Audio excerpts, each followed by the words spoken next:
ఇక్కడ హైలైట్గా ఇంకా ఏం కనబట్టి ఒకసారి స్వేచ్ఛలో చూద్దాం. స్వేచ్ఛలో కనుక చూస్తే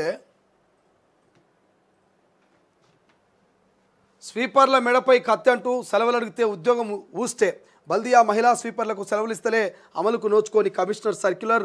వారంలో 6 రోజులు పనిచేస్తేనే వీక్లీ ఆఫ్. ఒక్కరోజు సెలవు పెడితే 2 రోజుల జీతం కట్టు. శానిటైజేషన్ విభాగంలో అనధికార నిబంధన అమలు చేస్తున్న మెడికల్ ఆఫీసర్లు, ఇంజనీర్లు ఇబ్బందులు పడుతున్న మహిళా స్వీపర్లట. మహానగరంలోని 1.5 కోటి జనాభాకు అత్యవసర సేవలు అందించే జిహెచ్ఎంసీలో పాలక మండలి పెద్దలు, పలు విభాగాధిపతులు మహిళలే అయినా మహిళా స్వీపర్లకు అన్యాయం జరుగుతుండటం చర్చనీయాంశంగా మారింది.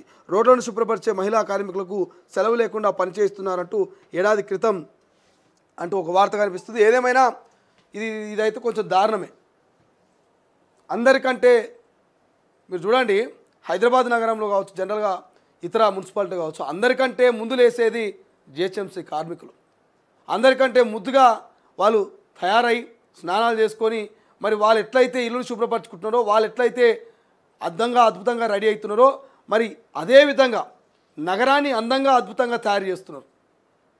మబ్బులు 4 గంటలకు లేచి వాళ్ళు డ్యూటీకి ఎక్కితే ఇక తెల్లవారుజాములు అంటే ఎర్లీ మార్నింగ్ 6, 5:30, 6 వరకు మొత్తం రోడ్లన్నీ కూడా అందంగా మార్చేస్తారు. వాళ్ళు అశుభ్రంగా ఉన్నటువంటి, పరిశుభ్రత లేనటువంటి ఆ చెదారంతా కూడా వేరేసి వాళ్ళంతా కూడా శుభ్రంగా అందమైన నగరంగా మారుస్తారు. సో అటువంటి జిహెచ్ఎంసీ కార్మికులు వాళ్ళ గురించి చెప్పాల్సిన అవసరం లేదు. కరోనా టైంలో వాళ్ళ సేవలకు సెల్యూట్ చేయాలి.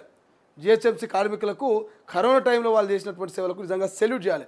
సో అటువంటి జిహెచ్ఎంసీ కార్మికులు సెలవులు లేవట. సెలవులు అడిగితే ఇక మెడ మీద కత్తి పెట్టినట్టే. ఒక్కరోజు లేకపోతే 2 రోజుల పైసలు కట్ చేస్తాం, ఇష్టం ఉంటే ఉండు, లేకపోతే ఉద్యోగం మానేసుకో. ఇట్లా నడుస్తున్నదట. మరి ప్రభుత్వం ఒకసారి స్పందించాలి. ఇది లీగల్గా నడవట్లేదు, ఇల్లీగల్గా నడుస్తున్నది. అంటే అధికారికమైనటువంటి జీవో కాదు, అనధికారికంగానే ఈ రకంగా కాంట్రాక్టర్లు వాళ్ళు బెదిరిస్తున్నట్టు ఒక ప్రచారం జరుగుతూ ఉంది. సో అధికారులు స్పందించాలి. కొంత ముఖ్యమంత్రి గారు, సంబంధిత మున్సిపల్ శాఖ మంత్రి ముఖ్యమంత్రి గారు ఉన్నారు కాబట్టి సో స్పందించాలి. ఎందుకంటే స్వీపర్లు వీళ్ళు ఎవరైతే ఈ పారిశుద్ధ్య కార్మికులు లేకపోతారో వాళ్ళు కనుక పని చేయకపోతే నగరం అంతా కూడా చెత్త కుప్ప లెక్క అవుతుంది. దుర్వాసనతో ఇక ముక్కులు మూసుకొని తిరగాల్సిన పని ఉంటుంది. సో అంతటి స్వచ్ఛమైనటువంటి హైదరాబాద్ను మారుస్తున్నటువంటి పారిశుద్ధ్య కార్మికుల సెలవుల విషయంలో కొంత ఆలోచించాల్సినటువంటి అవసరం ప్రభుత్వాలకు ఎంతైనా ఉన్నది.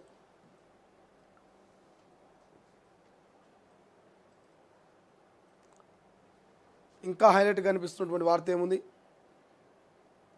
ఇక